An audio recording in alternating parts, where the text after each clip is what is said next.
Hello friends, स्वागत है आपका अपना यूट्यूब चैनल नॉलेज टॉपिक में। देखिए, आज है कम्युनिटी हेल्थ नर्सिंग का क्लास नंबर 4। क्लास 1, 2 और 3 ले चुके हैं। आप जा कर के ज़रूर देखिए, और यदि चाहते हैं एक सिस्टमेटिक ढंग से आपका तैयारी हो जाए तो आज ही हमारे टेलीग्राम लिंक से जुड़ जाइए। देखिए, Telegram link community health nursing का क्लास नंबर 1 लिए हैं या फिर चाइल्ड हेल्थ नर्सिंग का क्लास नंबर 15 लिए हैं, उसमें भी हम आपको जो है फ़ोन नंबर दे दिए हैं। उसी नंबर से मेरा जो है टेलीग्राम लिंक बना हुआ है। अब देखिए क्या कीजिएगा, आप उस फ़ोन नंबर को आप सेव कर लीजिएगा। सेव करने के बाद आप अपना टेलीग्राम खोलिएगा। टेलीग्राम जब खोलिएगा ना, तो आपके कॉन्टैक्ट में जितना भी व्यक्ति रहता है वो दिखने लगता है नीचे, ठीक है। तो हमें भी आप जब कॉन्टैक्ट में जोड़ लीजिएगा तो आपके टेलीग्राम में मेरा भी कॉन्टैक्ट में दिखने लगेगा। उस कॉन्टैक्ट पे जाइएगा और हमें कमेंट कर दीजिएगा कि सर मुझे टेलीग्राम लिंक का ग्रुप चाहिए, टेलीग्राम ग्रुप का लिंक चाहिए। हम आपको टेलीग्राम पे भेज देंगे। देखिए, टेलीग्राम पे लिंक भेजने की वजह से क्या होता है कि वहाँ पे टेलीग्राम लिंक भेजते हैं तो ग्रुप में आप आराम से जुड़ जाइएगा। और व्हाट्सएप पे जब भी कभी हम भेजते हैं तो वहाँ पे क्या होता है कि थोड़ा सा ग्रुप का जो लिंक है वो खुलने में थोड़ा प्रॉब्लम होता है। वैसे दोनों तरीके से आप खोल सकते हैं, या फिर बहुत सारा वीडियो हम पढ़ाए हैं, उस वीडियो में जाकर देखिएगा, नीचे जो है जहाँ आप कमेंट करते हैं वहाँ पे पिन कर दिए हैं लिंक, उसके माध्यम से भी जा करके टेलीग्राम में जुड़ सकते हैं। एक दो सवाल और आपका था कि सर टेस्ट लाइव लेते हैं या क्लास लाइव लेते हैं। हम आपको क्लियर कट समझा देते हैं, कन्फ्यूजन में कभी मत रहिएगा। हम कैसे टेस्ट लेते हैं ये समझ लीजिए। देखिए, 12 बजे से पहले यूट्यूब पर वीडियो रिकॉर्ड करके नॉन टेक्निकल क्वेश्चन यानी जीके जीएस, पहले टेक्निकल देते थे, अब हम नॉन टेक्निकल क्वेश्चन देते हैं, यानी जीके जीएस क्वेश्चन रिकॉर्ड करके अपलोड कर देते हैं, ठीक है। और शाम में 4 बजे से पहले टेक्निकल क्वेश्चन वीडियो रिकॉर्ड करके यूट्यूब पे अपलोड कर देते हैं। दोनों मिला करके, टेक्निकल और नॉन टेक्निकल मिला करके, शाम में 8:30 पे हम टेलीग्राम पे टेस्ट लेते हैं। जो हम रेगुलर, अब आपका सवाल है कि सर टेलीग्राम टेस्ट किस चीज़ का लेते हैं, कैसे क्या सिलेबस रहता है। देखिए, जो हम रोज़ पढ़ाते हैं, जो आपको वीडियो रिकॉर्ड करके यूट्यूब पे देते हैं, उन्हीं का, यानी जो रेगुलर पढ़ा रहे हैं वही क्वेश्चन रेगुलर टेलीग्राम में रहता है। और वैसे टेलीग्राम में हम बता भी देते हैं कि आज किस चीज़ का टेस्ट होने वाला है, ठीक है, क्लियर कट उसमें रहता है। और हाँ, किसी किसी दिन हम वीडियो यदि नहीं दे पाते हैं यूट्यूब पे, तो पीछे का जो वीडियो, जैसे कि मान लीजिए कि चाइल्ड हेल्थ नर्सिंग का क्लास 15 तक हो गया, तो उसमें हम कह देते हैं 1 से लेकर 5 तक वीडियो देख लीजिएगा, इसी से टेस्ट लेंगे। या और टेलीग्राम में हम उस वीडियो को भेज भी देते हैं, ठीक है। इसलिए टेलीग्राम में टेस्ट किस चीज़ का लेते हैं, हम एकदम क्लियर कट बता दिए कि जो रोज़ हम यूट्यूब पे पढ़ा करके देते हैं, जैसे आज जो डालेंगे इसी चीज़ का शाम में जाकर टेस्ट लेंगे 8:30 पे। कुछ क्वेश्चन पीछे की रहता है जो एक दिन पहले टेस्ट लिए हैं, उससे 1-2 क्वेश्चन, ताकि पीछे का भी आपका रिवाइजिंग हो जाए, ठीक है। यही चीज़ लेते हैं। और मेरे पास ना कोई लाइव क्लास होता है, लाइव क्लास की व्यवस्था मेरे पास नहीं है, ना ही कोई पेड कोर्स की व्यवस्था है। हमारे पास फ्री कोर्स है, ताकि आप फ्री तैयारी कर सकें, पैसा आपका कोई खर्च नहीं हो। आराम से जुड़िए और तैयारी कीजिए।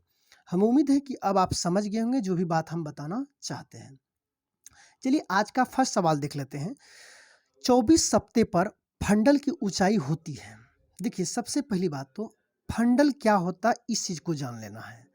3 वर्ड आता है, एक होता है फंडल, एक होता है फंडस, ध्यान दीजिएगा।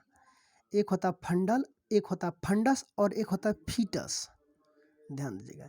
ये तीनों वर्ड को हम क्लियर कर देते हैं, फंडल, फंडस और फीटस, कन्फ्यूजन नहीं कीजिएगा, ठीक है। चलते हैं, हम इस पिक्चर को से समझाते हैं आपको। सबसे पहले समझते हैं हम फंडस के बारे में। देखिए, गर्भाशय के सबसे ऊपरी और चौड़ा वाला जो भाग होता है, ये वाला भाग, इसे हम फंडस कहते हैं। क्लियर बात, ठीक है। अब आता है फंडल, लो वाला भाग। देखिए, नीचे, सबसे नीचे जांघ के पास प्यूबिक बोन होता है। प्यूबिक बोन से लेकर के यूट्रस के सबसे ऊपरी हिस्से तक, प्यूबिक बोन से लेकर के यूट्रस के सबसे ऊपरी हिस्से तक का जो ऊंचाई होता है, ये ऊंचाई, इसे हम फंडल ऊंचाई कहते हैं। क्या बोलते हैं? लो वाला भाग, फंडल ऊंचाई कहते हैं। अब आता है फीटस। माँ के गर्भ में पल रहे बच्चा को हम फीटस कहते हैं। 2 या 3 मंथ के बाद जो बच्चा जो रहता है उसे हम क्या कहते हैं? फीटस कहते हैं, ठीक है। अब सवाल आता है कि सर फंडल तो हम समझ गए, फंडस तो हम समझ गए, और फीटस भी समझ गए कि माँ के गर्भ में जो बच्चा होता है उसे फीटस कहते हैं। अब फंडल ऊंचाई लेते क्यों है ये समझ लीजिए। यहाँ प्यूबिक बोन से लेकर के गर्भाशय के सबसे ऊपरी हिस्से तक का जो ऊंचाई होता है उसे फंडल कहते हैं। फंडल ऊंचाई इसलिए लेते हैं माँ के गर्भ में पल रहे बच्चे की स्थिति जानने के लिए, यानी फंडल ऊंचाई के हिसाब से कि इसका क्या एज होना चाहिए, कितना ग्रोथ कर रहा है, इसका सही से ग्रोथ हो रहा है कि नहीं हो रहा है, सही इसका डेवलप हो रहा है कि नहीं हो रहा है। देखिए फंडल ऊंचाई में एक ऊंचाई दिया हुआ है, जैसे इसमें कहा जाता है कि मान लीजिए 24 सप्ताह का बच्चा हो गया, तो 24 सप्ताह का यदि बच्चा हो गया तो इसका फंडल ऊंचाई कहाँ होना चाहिए, तो फंडल ऊंचाई नाभि के पास होना चाहिए। 36 सप्ताह हो गया तो फंडल ऊंचाई कहाँ तक होना चाहिए, या फिर 40 सप्ताह हो गया तो फंडल ऊंचाई कहाँ तक होना चाहिए। बात समझे ना, यानी जितना ऊंचाई दिया गया है इतना होना चाहिए। यदि उतना हो रहा है तो इसका मतलब है बच्चे की स्थिति, माँ के गर्भ में जो पल रही बच्चे हैं उसकी स्थिति सब कुछ क्या है, ठीक है। ठीक है, मान लीजिए कि प्यूबिक बोन यहाँ है, यही प्यूबिक बोन तो नीचे ही जांघ के पास रहता है, हम प्यूबिक बोन भी दिखाते हैं। प्यूबिक बोन से लेकर यूट्रस तक, यूट्रस के सबसे ऊपरी हिस्से तक, यहाँ ऊपर बीच में नाभि है, तो 24 सप्ताह में नाभि तक ऊंचाई आ जाना चाहिए। जैसे 24 सप्ताह का बच्चा हो गया उसे हम नापेंगे, नापने का फंडल ऊंचाई नापने का दो तरीका होता है, एक काल्पनिक रेखा और एक होता है इंची टेप। इंची टेप में जब भी नापते हैं तो सेंटीमीटर में नापते हैं, ध्यान रखिएगा। तो जब भी हम नापेंगे 24 सप्ताह का बच्चा हो गया तो 24 सप्ताह के बच्चा में उसकी ऊंचाई कहाँ होना चाहिए, फंडल की ऊंचाई, फंडल की ऊंचाई नाभि पे होना चाहिए। अब मान लीजिए कि नाभि तक नहीं गया, देखिए जब नाभि तक ऊंचाई नहीं गया तो इससे ये संकेत मिलता है कि बच्चे जो माँ के गर्भ में पल रहा है उसका सही से ग्रोथ, सही से डेवलप, सही से उसका एज मेजरमेंट नहीं हो रहा है, यानी सही से उसका जितना होना चाहिए ग्रोथ, जिस हिसाब से होना चाहिए बच्चे का उस हिसाब से नहीं हो रहा है। यानी एक संकेत मिल रहा है कि आप जल्द ही कोई नज़दीकी हॉस्पिटल जाइए और बच्चे की स्थिति को जांच एक बार जरूर कराइए। और देखिए ये हाइट मेजरमेंट भी जा करके आप जो है हॉस्पिटल में ही कराइए तो ज़्यादा बेहतर रहेगा, वहीं करता भी है। ठीक है, अपने मन से नहीं, वहीं पे जा करके कराइएगा, ज़्यादा बेहतर रहेगा। तो फंडल ऊंचाई के एक फंडा रहता है कि इतना सप्ताह में यहाँ तक आ जाना चाहिए, इतना सप्ताह में यहाँ तक आ जाना चाहिए, इतना सप्ताह में यहाँ तक आ जाना चाहिए। उतना यदि नहीं हो रहा है तो इसका मतलब है बच्चे की ग्रोथ और डेवलप सही से नहीं हो रहा है। बच्चे की ग्रोथ और डेवलप को सही से मेजरमेंट करने के लिए ही हम फंडल ऊंचाई ज्ञात करते हैं। हमें उम्मीद है कि आप इस क्वेश्चन को अच्छी तरह से समझ गए होंगे। अब देखिए प्यूबिक बोन, प्यूबिक बोन देखिए जांघ के हड्डी का स्ट्रक्चर हम लिए हैं, देख लीजिए जांघ का हड्डी की स्ट्रक्चर यहाँ पे आप देख रहे हैं, यहाँ पे इस तरह से, यहाँ पे ये जॉइंट है, यही होता है प्यूबिक बोन। अब तो ये हड्डी लिए, जब शरीर में मांस रहेगा तब कहाँ से दिखाई देगा ये समझ लीजिए। देखिए वो तो हड्डी लिए थे, अब यहाँ देखिए 12 सप्ताह से हम इसे ज्ञात करना शुरू करते हैं। 12 सप्ताह से हम इसे लेते हैं, जब 12 सप्ताह का हो जाता है तब हम वहाँ से लेते हैं, उसे ज्ञात करते हैं। 12 सप्ताह जब हो गया तो उसका हाइट कहाँ से मेजरमेंट करेंगे, सबसे नीचे होता है प्यूबिक बोन, प्यूबिक बोन से हम लेना ज्ञात करना शुरू कर देते हैं। 12 सप्ताह जब होता है, जनरली कहीं कहीं बुक में 20 सप्ताह भी दिया जाता है, लेकिन एक रियलिटी में 12 सप्ताह से होता है। ठीक है, जब 12 सप्ताह हो जाएगा तो 12 सप्ताह में प्यूबिक बोन से हम हाइट को मेजरमेंट करना शुरू करते हैं, यानी प्यूबिक बोन से हाइट को ज्ञात करना शुरू कर देते हैं। ठीक है, और कहाँ तक जाते हैं, हाइट के बारे में बताएं, यूट्रस के सबसे ऊपरी हिस्से तक, प्यूबिक बोन से लेकर यूट्रस के सबसे ऊपरी। देखिए ये काल्पनिक रेखा, काल्पनिक रेखा, काल्पनिक रेखा, इसमें से सबसे काल्पनिक रेखा जो महत्वपूर्ण होता है वो नाभि से जो गुजरता है, ये सबसे महत्वपूर्ण होता है, जो कि 24 सप्ताह में नाभि पर आ जाता है। अब क्यों मेजरमेंट करते हैं फंडल ऊंचाई, तो आपको हम बता ही दिए, माँ के गर्भ में पल रहे बच्चे की स्थिति और ग्रोथ को जानने के लिए हम फंडल ऊंचाई को ज्ञात करते हैं। फंडल ऊंचाई का एक अपना फंडा है कि 24 सप्ताह में यहाँ तक ऊंचाई होना चाहिए, 36 सप्ताह में यहाँ तक ऊंचाई हो जाना चाहिए।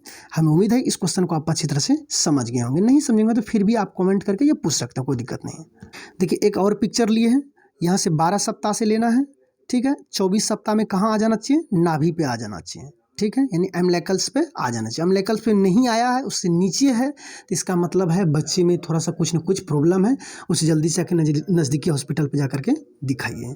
ठीक है, आगे बढ़ते हैं। तो इस सवाल का जवाब क्या हो जाएगा कि 24 सप्ताह पर फंडल की ऊंचाई कहाँ होती है, तो 24 सप्ताह पर फंडल की ऊंचाई जो है नाभि पर होती है, एम्ब्लिकल्स में। ठीक है, 24 सप्ताह पर फंडल की ऊंचाई कहाँ होती है, नाभि पर होते हैं। ठीक है, आगे बढ़ते हैं, आगे नेक्स्ट क्वेश्चन देखते हैं। नेक्स्ट क्वेश्चन है आई पील है। देखिए आई पील क्या है। ठीक है, तो देखिए आई पील हो या अनवांटेड 72 हो या फिर अलग अलग मार्केट में जो है अलग अलग नामों से बिकते हैं। देखिए आई पील या फिर पील 72 या अनवांटेड 72 के बारे में कहा गया है। देखिए आई पील क्या होता है और ये पील 72 या फिर अनवांटेड 72। देखिए गर्भ को रोकने का दो तरीका होता है, ध्यान दीजिएगा। एक वो होता है गर्भ निरोधक गोली, गर्भ इसे भी गर्भ निरोधक गोली ही कहते हैं। गर्भ रोकने का दो तरीका होता है, जो 21 दिन तक खाते हैं एक एक गोली करके, वो भी एक तरीका होता है। और एक होता है अनवांटेड 72। अनवांटेड 72 तब लिया आता है, ये आपातकालीन गर्भ निरोधक गोली है। आपातकालीन गर्भ निरोधक गोली का मतलब कि मान लीजिए कि सेक्सुअल रिलेशन हुआ, अब आप चाहते हैं कि बच्चा ना रहे और आपको लग रहा है कि नहीं बच्चा कहीं ठहर जाएगा, तो उस कंडीशन में इस गोली को खा सकते हैं रिलेशन बनाने के बाद। या फिर सेक्सुअल रिलेशन बना रहे हैं, कॉन्डोम है, कॉन्डोम कहीं फट गया और फटने की वजह से आपको महसूस हो रहा है कि पता नहीं कहीं गर्भ ठहर तो नहीं जाएगा, तो उस कंडीशन में अनवांटेड 72 खा सकते हैं। ध्यान रखिएगा, ये अनवांटेड 72 इमरजेंसी जो है, ये इमरजेंसी है, ध्यान रखिएगा। ये ना कि ये इमरजेंसी कंट्रासेप्टिव पिल है, ध्यान रखिएगा, यानी इमरजेंसी गर्भ निरोधक गोली है। ये ना कि जब मन हुआ तब खा लिए, अब सेक्सुअल रिलेशन बना लिए। देखिए ये तभी खाया जाता है सेक्सुअल रिलेशन बनाने के बाद उसे मन में शक होने लगता है कि हो न हो कि ये मान ली कि मान ली कि कॉन्डोम उन्होंने लगाया, कॉन्डोम फेल्योर हो गया, फट गया, और उसे शक है कि पता नहीं बच्चा ठहर तो नहीं जाएगा और मुझे बच्चा नहीं चाहिए। तब उस कंडीशन में, आपातकाल कंडीशन में, आप अनवांटेड 72 खा सकते हैं, या आई पिल या अनवांटेड 72 या पिल 72 के नाम से मार्केट में मिलता है, ध्यान रखिएगा। और ऐसे नहीं खाइएगा क्योंकि इसका साइड इफेक्ट भी है।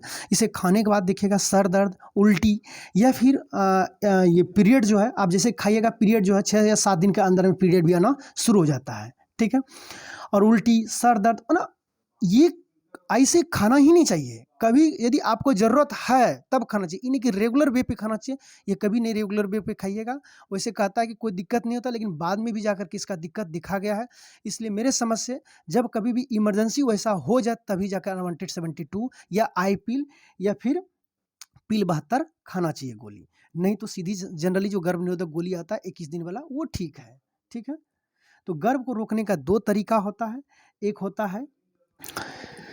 एक होता है गर्भ निरोधक गोली जो 21 दिन तक खाते हैं, और दूसरा होता है इमरजेंसी कंट्रासेप्टिव पिल। इमरजेंसी कंट्रासेप्टिव पिल यानी पिल 72 या फिर आई पिल या अनवांटेड 72। अब सवाल उठता है कि ये सर अनवांटेड 72 या आई पिल करता क्या? देखिए जब भी इसे खाते हैं तो ये करता क्या है कि स्पर्म और अंडा को मिलने ही नहीं देता है। जब स्पर्म और अंडा मिलेगा ही तो निषेचन होगा ही नहीं, तो बच्चा ठहरेगा ही नहीं, उसे रोकता है, ये मिलने ही नहीं देता है, ठीक है। यानी स्ट्रक्चर को जा करके, यानी जो ट्यूब नली है उसका भी जो ना इस तरह से पोजीशन कर देता है ये, ताकि दोनों मिल ही नहीं सके, यानी रुकावट का काम करता है, ठीक है। लेकिन ये तभी खाना चाहिए जब इमरजेंसी रहे, तब ऐसे कभी नहीं खाना चाहिए, ठीक है। अब सवाल एक चीज़ और है कि आई पिल जो है कब लेते हैं। आपको बता दिए हैं कि मान लीजिए कि सेक्सुअल रिलेशन बना लिए, अब आपको चाहिए कि बच्चा नहीं रखना, या कॉन्डोम यूज किया, वो फट गया, उसे डर लगता है, तो 72 घंटा के अंदर अंदर जो है आई पिल ले लेना चाहिए, अनवांटेड 72 ले लेना चाहिए। मान लीजिए कि 24 घंटा के अंदर आप ले लेते हैं तो लगभग 95% तक जो है सेफ रहता है, और 24 से 48 घंटे तक ले लेते हैं तो लगभग 85% तक सेफ रहता है कि ये प्रेग्नेंट नहीं होगा, ठीक है। और इसका हम दुष्प्रभाव भी बता दिए आपको, ये दिक्कत क्या क्या हो सकता है आपको हम बता दिए कि जैसे कि सिर दर्द, पेट दर्द, उल्टी, मिचली, इस तरह से भी आपको समस्या देखने के लिए मिल सकता है। और पीरियड भी माने इरेगुलर भी होने की संभावना, या 7 से 8 दिन के अंदर में पीरियड भी आने की संभावना होता है। तो इस तरह से हमें उम्मीद है कि इस तरह से आप यूज ना करें तो ज़्यादा अच्छा रहेगा। ये केवल इमरजेंसी में यूज करना ठीक रहता है, नहीं तो गर्भ निरोधक गोली जो है एक एक दिन के जो खाने वाला वो ठीक रहता है। चलते हैं, हमें उम्मीद है क्वेश्चन को समझ गए होंगे। तो इसका सवाल क्या होगा, आई पिल क्या है? तो पोस्ट कोइटल कंट्रासेप्टिव पिल यानी इमरजेंसी कंट्रासेप्टिव पिल है, ठीक है। इसे इमरजेंसी कंट्रासेप्टिव पिल भी कहते हैं या पोस्ट कोइटल कंट्रासेप्टिव पिल कहते हैं। तो आई पिल क्या है, या फिर अनवांटेड 72 क्या है, ठीक है, या आई पिल 72 क्या है, तो आप कन्फ्यूजन नहीं कीजिएगा। एक चीज़ और आपको बताते हैं, यानी गर्भ निरोधक, महिला का जो गर्भ निरोधक गोली होता है उसे कहता है। एक चीज़ और आता है कि मेल पिल के बारे में, यानी पुरुषों का भी गर्भ निरोधक गोली आने वाला है, ध्यान रख लीजिएगा। ये चूहों के ऊपर जो है एक्सपेरिमेंट किया गया है, ठीक है। कभी कभी पूछता है कि जो पुरुषों का जो गर्भनिरोधक गोली यानी मेल पिल की उत्पत्ति कैसे होता है, तो ये कहीं अभी सही से क्लियर नहीं है, लेकिन एक एक जगह हम बुक में देखे हैं कि वो जो हो जो कपास का बीज होता है, कपास के बीज से ही इसको व्युत्पन्न किया जाता है, यानी कपास के बीज से इसे बनाया जाता है। कहीं कहीं बुक में देखे हैं, लेकिन जो रियलिटी बुक होता है, कोई ऑथेंटिक बुक में हमें अभी तक नहीं मिला है, लेकिन कहीं कहीं इधर उधर न्यूज़पेपर में हम देखे थे कि मेल पिल किससे बना होता है, तो कपास के बीज से व्युत्पन्न किया जाता है, यानी कपास के बीज से बनाया जाता है। मेल पिल यानी पुरुषों का भी गर्भनिरोधक गोली आने वाला है, ध्यान रख लीजिएगा, जल्द ही आ जाएगा भारत में। ये चूहों के ऊपर एक्सपेरिमेंट किया गया जो कि एकदम सफलतापूर्वक रहा, क्लियर कट है। इससे क्या होगा, यदि पुरुष इसे खा लेता तो लगभग 2.5 घंटे तक जो है स्पर्म को रोका जा सकता, यानी स्पर्म जाएगा ही नहीं अंदर में, तो गर्भ जो है ठहरेगा नहीं। तो केवल महिलाओं का ही गर्भ नहीं आएगा, पुरुषों का भी गर्भनिरोधक गोली आने वाला है, टेंशन नहीं लीजिए, ठीक है। जैसे कि आप देखे होंगे कि महिलाओं का नसबंदी ट्यूबेक्टोमी, अब पुरुषों का नसबंदी बेसेक्टोमी। महिला का ट्यूब ही काट दिया था, अब पुरुष तो बेसेक्टोमी। पुरुषों के लिए क्या होता है, बेसेक्टोमी। अब अपने हिसाब से याद रख लीजिएगा, बेसेक्टोमी मतलब जो दिमाग में आ जाए, ठीक है। कभी कभी क्वेश्चन पूछता है कि पुरुषों का नसबंदी क्या कहलाता है, बेसेक्टोमी। अब महिलाओं का नसबंदी क्या कहलाता है, ट्यूबेक्टोमी। कोई बुरा नहीं मानिएगा, कभी कभी नहीं कहता पुरुषों के बेशर्म लगते हो यार, एकदम बेशर्म की तरह करते हो, यानी पुरुषों के नसबंदी बेसेक्टोमी। अब महिलाओं में तो ट्यूब होता ही ट्यूबेक्टोमी, वो तो आप जान चुके हैं। आप महिलाओं के गर्भनिरोधक गोली तो जान ही रहते हैं, लेकिन पुरुषों का भी गर्भनिरोधक गोली आने वाला, जो चूहों पर एक्सपेरिमेंट कर लिया गया, जो बिल्कुल सफलतापूर्वक रहा है। इससे 2.5 घंटा तक स्पर्म को रोका जा सकता है, आने वाला है, ठीक है। अभी तो महिला वाला देख ही लिए कि गर्भनिरोधक गोली आईपिल पुरुषों का भी आने वाला है, जो कि चूहों पे एक्सपेरिमेंट हो चुका है। आगे चलते हैं। गर्भावस्था के दौरान महिला का सामान्यतः भार कितना वृद्धि होता है। देखिए, सामान्यतः वृद्धि जो होता है 10 से लेकर के 12 किलोग्राम होता है, 12 किलो होता है, ठीक है। तो कभी कभी 10 किलो नहीं दिए, 12 किलो रेंज में नहीं दिए, तो 11 किलो भी देगा तो आप जो है मार सकते हैं, कोई दिक्कत नहीं है। तो कहता है गर्भावस्था के दौरान महिला की सामान्य भार वृद्धि कितना होता है, 10 से लेकर के 12 किलो। आगे बढ़ते हैं। आगे कहता निम्न में से हाई रिस्क प्रेगनेंसी की अंतर्गत शामिल है। देखिए, हाई रिस्क प्रेगनेंसी के अंतर्गत शामिल कौन कौन सा है, ये समझ। पहली बात तो ये कि 18 वर्ष से कम उम्र में कहता है कि महिलाओं की शादी, इन लड़कियों की शादी नहीं होना चाहिए। क्यों? क्योंकि 18 वर्ष से कम यदि लड़की की उम्र है, उस कंडीशन में यदि वो प्रेग्नेंट होती है तो वो हाई रिस्क होता है, क्योंकि उसका शरीर उस तरह से डेवलप नहीं होता है, ठीक है। प्लस 35 वर्ष से अधिक उम्र हो गया तो उस कंडीशन में भी प्रेगनेंसी के लिए सही सेफ नहीं माना जाता है, क्योंकि देखिए, जो जो उम्र आपका बढ़ते चला जाता है, शरीर काम करना उतना, मतलब कहिएगा शरीर जवानी की तरह काम एक्टिव रहेगा, या शरीर जवानी की तरह कोई भी चीज़ को झेल लेगा, वो नहीं झेल पाता है, ये ध्यान रखिएगा, ठीक है। इसीलिए हाई रिस्क प्रेगनेंसी में 35 वर्ष से अधिक आयु के महिला के लिए हाई रिस्क प्रेगनेंसी में होता है। 18 वर्ष से कम उम्र की जो महिला है वो भी हाई रिस्क प्रेगनेंसी में होता है। 24 जुड़वा बच्चा जो होता है, इसमें भी हाई रिस्क प्रेगनेंसी में होता है। हमें उम्मीद है कि 24 से लेकर के 30 वर्ष के बीच में यदि बच्चे ला लेते हैं तो ये सबसे बेस्ट जो है समय रहता है 24 से 30 में, ठीक है। ये 24, 25, 26 ये टाइम ठीक है बच्चे को लाने का, ठीक है, ये ठीक ठाक रहता है उम्र। तो यहाँ कह रहा है कि निम्न में से हाई रिस्क प्रेगनेंसी का अंतर्गत आता है। हाई रिस्क प्रेगनेंसी होता है 35 वर्ष से अधिक आयु। 35 वर्ष जब हो जाएगा, शरीर समझिए किस तरह से हो जाएगा, किसी भी बीमारी को तो झेल पाता ही नहीं, छोटे मोटे बीमारी आता है, शरीर जो है तुरंत जो है नर्वस होना शुरू करता है। तो 35 वर्ष से अधिक उम्र हो जाएगा तो ये भी ठीक नहीं है। 18 वर्ष से कम उम्र की है, क्योंकि शरीर उसका सही से ग्रोथ ही नहीं हुआ है, उस कंडीशन में यदि बच्चे लाएंगे तो वो भी हाई रिस्क में जाएंगे। और जुड़वा बच्चा, ये भी हाई रिस्क प्रेगनेंसी में आएंगे। तो option number D is the correct answer. आगे सवाल है अपगार स्कोर के बारे में। देखिए, अपगार स्कोर को लेकर के एक प्रॉपर हम वीडियो बना देंगे, थोड़ा अब इंतजार कीजिए, ठीक है। अब वैसे हम आपको बता देते हैं अपगार स्कोर क्या होता है। देखिए, अपगार स्कोर जब बच्चे माँ के गर्भ में रहते हैं और गर्भ से जब बाहर निकलते हैं, तो बाहर निकलने के बाद उसका वातावरण से किस तरह से कनेक्ट होता है, किस तरह से वो जुड़ता है, क्या इस वातावरण में, नई दुनिया में जब वो आया, क्या सर्वाइवल कर पाता है या नहीं कर पाता है। तो उसके लिए 1 मिनट पे पहले अपगार लिया जाता है और दूसरा 5 मिनट पे लिया जाता है। दोनों 1-1 मिनट, 5-5 मिनट पे दोनों पे अपगार स्कोर लिया जाता है। अब 1 मिनट पे बच्चे की क्या स्थिति है, ठीक है, और 5 मिनट पे बच्चे की क्या स्थिति है, उसे जो है टोटल मिलाकर 10 अंकों में से दिया जाता है, ध्यान दीजिएगा। अब कहिएगा कि क्या होता है अपगार, एक चीज़ दूसरे वर्ड में ये भी समझ लीजिए। देखिए, जब बच्चा माँ के गर्भ में रहता है तो सारा चीज़ अम्बिलिकल कोर्ड के माध्यम से, यानी माँ से ही उसको सारा चीज़ मिलते रहता है। सांस लेने की समस्या, रंग कोई भी तरह का समस्या हो, हर वो चीज़ माँ से मिलते रहता है, उसको कोई दिक्कत ना, आराम से जी रहता है। लेकिन सोचिए, माँ के गर्भ से निकलने के बाद अब वो कहाँ आ गया, दूसरी दुनिया में आ गया। दूसरी दुनिया मतलब क्या, ये पृथ्वी पर आ गया, बाहर निकला। अब बाहर में, बाहर की जो वातावरण है उससे वो कितना कंफर्टेबल है, उससे वो कितना मतलब सेटिस्फाइड कर पा रहा है, इस चीज़ों को जानने के लिए अवगार स्कोर, वर्जीनिया अवगार ने इसे विकसित किया था 1952 में। ध्यान रखिएगा, 1952 में। यानी कितना कंफर्टेबल है, यानी एक दूसरी दुनिया से आकर के, दूसरी दुनिया यानी पहली दुनिया माँ के घर में, दूसरी दुनिया क्या हो गया, बाहर में आया वातावरण में। अब इस वातावरण में कितना वो कंफर्टेबल है, उसी को देखने के लिए अवगार स्कोर ज्ञात किया जाता है। क्योंकि माँ के घर में जब रहता है तो सारा चीज़ तो उसके टेंशन ही नहीं है, सब तो माँ के ही से मिलता है। अब बाहर जब आएगा तो बच्चे को अपने नाक से सांस लेना है, उसे ध्यान दीजिएगा, अपने नाक से सांस लेना है, सब कुछ उसको अपने से करना है। तो अब वो बाहर आया, किस तरह से वो मतलब इस वातावरण से कंफर्टेबल है या नहीं है, उसके लिए अवगार स्कोर लिया जाता है। यानी अवगार स्कोर जो है 1 मिनट पे लिया जाता है, दूसरा 5 मिनट पे लिया जाता है। तो इसमें कहा जाता है कि अवगार स्कोर यदि 7 से लेकर के 10 है तो सामान्य स्कोर है, ये ठीक ठाक स्कोर है। ठीक है, तो अब इस सवाल को क्लियर करते हैं, फिर नीचे एक अवगार से संबंधित और क्वेश्चन लिए हैं। कहता अवगार स्कोर यानी स्केल में क्या मापा जाता है अवगार स्कोर से। ठीक है, पर्वत की ऊंचाई नहीं, समय मापन नहीं, ऐसा थोड़ी होगा। आगे है नवजात शिशु की भौतिक स्थिति निश्चित करने के लिए। नवजात का मतलब होता है नया जन्मा हुआ, यानी एक माँ का जो बच्चा होता है जन्म लेने के बाद उसे नवजात शिशु कहते हैं, ध्यान रखिएगा। तो भौतिक स्थिति यानी वो जैसे बच्चा जन्म लिया, जन्म लेने के बाद उसकी 1 मिनट पे लेंगे और 5 मिनट पे लेंगे, उसकी भौतिक स्थिति क्या है। ठीक है, तो ये option number C is the correct answer. अवगार क्यों ज्ञात करते हैं ये आपको हम पहले बता दिए हैं कि बच्चा बाहर जब आया, इस वातावरण से कितना वो सेटिस्फाइड है, अब वो सांस सही से ले पा रहे हैं कि नहीं, कितना होना चाहिए, सब चीज़, उसका दिल का धड़कन क्या, सब चीज़ मतलब जितना होना चाहिए वो है या नहीं। यदि वो बच्चा सब कुछ ठीक ठाक है तो अवगार स्कोर उसको बेस्ट देंगे। ठीक है, आगे बढ़ते हैं। आगे है सवाल वही हम लिए हैं कि अवगार स्कोरिंग में कौन सा सामान्य स्कोर है, कौन सा सामान्य स्कोर है।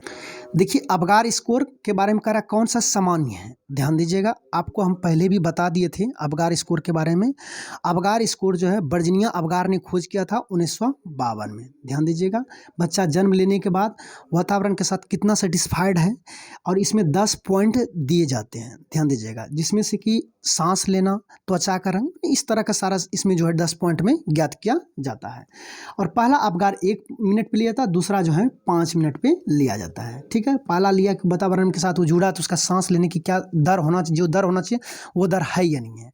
ठीक है, इसमें देखिए 5 मिनट पे अवगार लेते हैं, मान लीजिए 7 से 10 आता है तो वो सामान्य है। ठीक है, और 4 से 6 है तब उस स्कोर को हम कह सकते हैं मॉडरेलिटी एबनॉर्मल, मॉडरेलिटी एबनॉर्मल। और 0 से 3 है, ध्यान दीजिएगा, तब वो चिंताजनक। यदि अवगार स्कोर 0 से 3 आया है तो समझ लीजिए वो चिंताजनक है, और अवगार स्कोर 4 से 6 आया तो हम उसे कह सकते हैं मॉडरेलिटी एबनॉर्मल। ठीक है, और अवगार स्कोर 7 से 10 आया है तो हम इसे सामान्य कहेंगे। तो यदि आगे हम पूछ लें कि चिंताजनक अवगार स्कोर कौन सा है तो मारिएगा 0 से लेकर के 3, या आप आगे आपको पूछेंगे मॉडरेलिटी एबनॉर्मल स्कोर क्या है तो 4 से मारिएगा 6, और सामान्य अवगार स्कोर क्या है तो 7 से लेकर के 10। कहीं कहीं अब एग्जामिनर जो है 8 से 10 भी देते हैं तो उससे कन्फ्यूजन नहीं करिएगा, 8 से 10 भी मार सकते हैं, कोई दिक्कत नहीं है। ठीक है, क्योंकि 7 से 10 लिए तो इसका मतलब क्या, वही ना हुआ। तो सामान्य अवगार स्कोर क्या हो जाएगा, 7 से 10, यानी option number D is the correct answer. ठीक है, आगे बढ़ते हैं।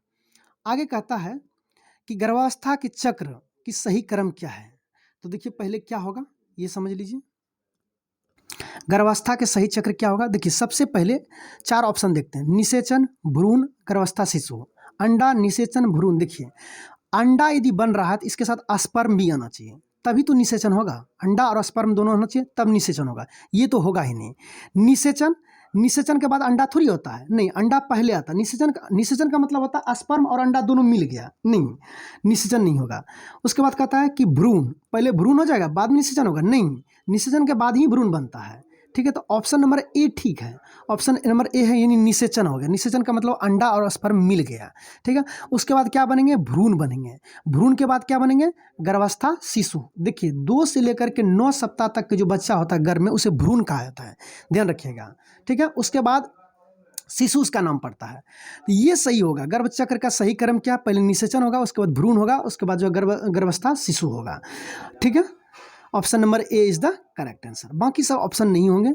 आगे बढ़ते हैं। पारिवारिक स्वास्थ्य नर्सिंग प्रक्रिया का भाग नहीं है। पहले हम समझते हैं पारिवारिक स्वास्थ्य नर्सिंग यानी फैमिली हेल्थ नर्सिंग सर्विस क्या होता है, ध्यान दीजिएगा। फैमिली यानी पारिवारिक स्वास्थ्य सेवाएं, ठीक है। तो इसे समझ लेते हैं। देखिए क्या होता है कि स्वास्थ्य सेवा को प्रदान करते हुए तो सर्वप्रथम जनसंख्या के एक विशिष्ट समूह और इकाई को मान करके प्रदान किए जाते हैं। जनसंख्या के एक इकाई के रूप में परिवार को लेते हैं, यानी कहने का मतलब बहुत बड़ी जनसंख्या है, ठीक है। उस जनसंख्या में हम क्या करेंगे, एक किसी फैमिली यानी एक परिवार को हम लेंगे, ठीक है। अब उस परिवार को क्या करेंगे, देखिए उस परिवार की स्थिति, स्वास्थ्य से संबंधित क्या आवश्यकता है, क्या स्वास्थ्य की स्थिति है, सारे चीज़ को मेजरमेंट करते हैं, सब चीज़ को उसको नोट करते हैं, ठीक है। आगे बढ़ते हैं। यानी एक वर्ड में कहा जाए, पारिवारिक स्तर पर दी जाने वाली स्वास्थ्य सेवाओं को ही फैमिली हेल्थ सर्विस कहते हैं, ठीक है। पारिवारिक स्तर पर दी जाने वाली स्वास्थ्य सेवाओं को ही क्या कहते हैं, फैमिली हेल्थ सर्विस कहते हैं। यानी कोई फैमिली के पास गए, ठीक है, एक टीम गया और फैमिली के पास गया। अब उस फैमिली का देखिए, फैमिली में देखिए क्या होता है कि हर चीज़ को कमी होता है, सब चीज़ को मेजरमेंट करें। मान लो कि कोई बीमारी है और उस बीमारी के बारे में उसे अवेयरनेस करना कि आगे ना बीमारी हो, और देखिए एजुकेशन भी देना है, उसे बताना भी है, और यदि कोई बीमारी है उसको नोट भी करना है, और एक निदान की भी प्रक्रिया बताना है। बात समझ लीजिए, ठीक है। कहने का मतलब हुआ कि परिवार की आवश्यकता, स्वास्थ्य समस्या की पहचान करना है, ठीक है, और परिवार के समझ के स्तर को भी पता लगाना है, परिवार की आवश्यकता अनुसार नर्सिंग सेवा उपलब्ध कराना है, परिवार को स्वयं पर और तथा परिवार के अन्य लोगों को देखभाल के लिए प्रेरित करना है, यानी एजुकेटेड भी करना है, उसे देखना उसकी क्या आवश्यकता है, ठीक है। ये सभी चीज़ जो है पारिवारिक यानी फैमिली हेल्थ सर्विस में दिया जाता है। तो यहाँ पे सवाल पूछा गया, वैसे आप पढ़ेंगे इसे डिटेल से, ठीक है। यहाँ पे पूछा गया पारिवारिक स्वास्थ्य नर्सिंग प्रक्रिया का कौन सा भाग नहीं है। देखिए यदि किसी भी परिवार का हम स्वास्थ्य देख रहे हैं, उसकी क्या क्या कमी है, तो सबसे पहले उसका आकलन तो हम जरूर करते हैं, आकलन करते हैं, योजना बनाते हैं और नर्सिंग निदान भी करते हैं, लेकिन नियंत्रण नहीं करते हैं। तो पारिवारिक स्वास्थ्य नर्सिंग का जो है नियंत्रण वाला भाग नहीं है, ठीक है। आगे बढ़ते हैं। आगे कहता है पारिवारिक स्वास्थ्य सेवा, यानी कहने का मतलब एक फैमिली की क्या आवश्यकता है, ठीक है, उसे एजुकेटेड करने के लिए कहाँ कहाँ दिया सकता है। यदि देखिए स्वास्थ्य केंद्र पे भी दिया सकते हैं, गृह यानी घर पे होम विजिट भी करते हैं, वहाँ पे भी दे सकते हैं, स्वास्थ्य उपकेंद्र पे भी दे सकते हैं, यानी उपर्युक्त सभी हो जाएंगे, ठीक है। एक बात पुनः इसका डिफिनेशन आपको बताते हैं, कहीं कहीं डिफिनेशन भी लिखने के लिए आएगा, तो चिंता करने की कोई जरूरत नहीं है। आप लिख सकते हैं कि स्वास्थ्य सेवाओं को प्रदान करते हुए सर्वप्रथम जनसंख्या के एक विशिष्ट समूह, यानी एक विशिष्ट समूह मतलब जनसंख्या के एक विशिष्ट समूह। देखिए जनसंख्या के जो विशिष्ट समूह होता है उसमें परिवार को एक इकाई माना गया है, तो किसी एक फैमिली से ही लीजिएगा, शुरू कीजिएगा। एक फैमिली की क्या आवश्यकता है, ठीक है, अपने परिवार में क्या आवश्यकता है, हर चीज़ों को देखना है, उसकी आवश्यकता को पहचान करना, स्वास्थ्य संबंधी उसकी क्या समस्या, उसे नोट करना है, परिवार को समझना है, समझ के स्तर को पता लगाना कि उसकी समझ कहाँ स्तर है, ठीक है, और परिवार की आवश्यकता को नर्सिंग सेवा उपलब्ध कराना है, परिवार के सदस्यों को स्वयं और परिवार के अन्य लोगों की देखभाल के लिए भी प्रेरित करना, यानी एजुकेटेड भी करना। यही होता है पारिवारिक स्वास्थ्य सेवा, यानी फैमिली हेल्थ सर्विस में यही चीज़ आता है, ठीक है। यहाँ पे पूछा गया पारिवारिक स्वास्थ्य सेवा कहाँ प्रदान की जा सकते हैं। देखिए ये स्वास्थ्य केंद्र पे भी बता सकते हैं, कोई दिक्कत नहीं, गृह यानी होम विजिट भी करते बता सकते हैं, उप केंद्र पे भी बता सकते हैं, उपर्युक्त सभी। आगे बढ़ते हैं। आगे है नवजात शिशु कार्यक्रम कब प्रारंभ हुआ। देखिए नवजात शिशु कार्यक्रम प्रारंभ हुआ 2009 में। एक होता है जननी सुरक्षा कार्यक्रम, देखिए जननी सुरक्षा कार्यक्रम भी याद रख लीजिएगा 2011 में। नवजात पूछ लेगा तो नवजात शिशु कार्यक्रम 2009 में शुरू हुआ है, और एक जननी सुरक्षा कार्यक्रम पूछ लेगा तो 2011 में याद रखिएगा। जननी शिशु सुरक्षा जो होता है, जननी शिशु सुरक्षा कार्यक्रम 2011 और नवजात शिशु कार्यक्रम 2009। अब नवजात शिशु क्यों लाया गया, देखिए नवजात का मतलब होता है नवजात के साथ क्या प्रॉब्लम है, तो वही होता है मृत्यु दर, यानी बच्चे की मृत्यु दर, यानी नवजात की मृत्यु दर को कम करने के लिए एक कार्यक्रम लाया गया, ताकि जैसे बच्चा जन्म लिया उसकी क्या जरूरत है, क्या कमी है, समय के अनुसार यदि पूरा कर दिया जाए तो बच्चा मरेगा नहीं मरेगा, ठीक है। तो नवजात शिशु सुरक्षा कार्यक्रम 2009 में और जननी शिशु सुरक्षा 2011 में याद रख लीजिएगा। आगे बढ़ते हैं। आगे कहता है 2 से लेकर के 9 सप्ताह के गर्भ को क्या कहते हैं? 2 से लेकर के 9 सप्ताह के गर्भ को हम भ्रूण कहते हैं। आगे बढ़ते हैं। द्वितीय तिमाही गर्भावस्था की अवधि को क्या कहते हैं? देखिए, गर्भावस्था की 3 अवधि होती है। एक 0 से लेकर के 12 फर्स्ट सेमेस्टर होता है, ठीक है? 3 ट्राइमेस्टर होता है। फर्स्ट होता है 0 से लेकर के 12 और दूसरा जो होता है, दूसरा तिमाही जो होता है, दूसरा होता है 13 से लेकर के 28, ध्यान दीजिएगा।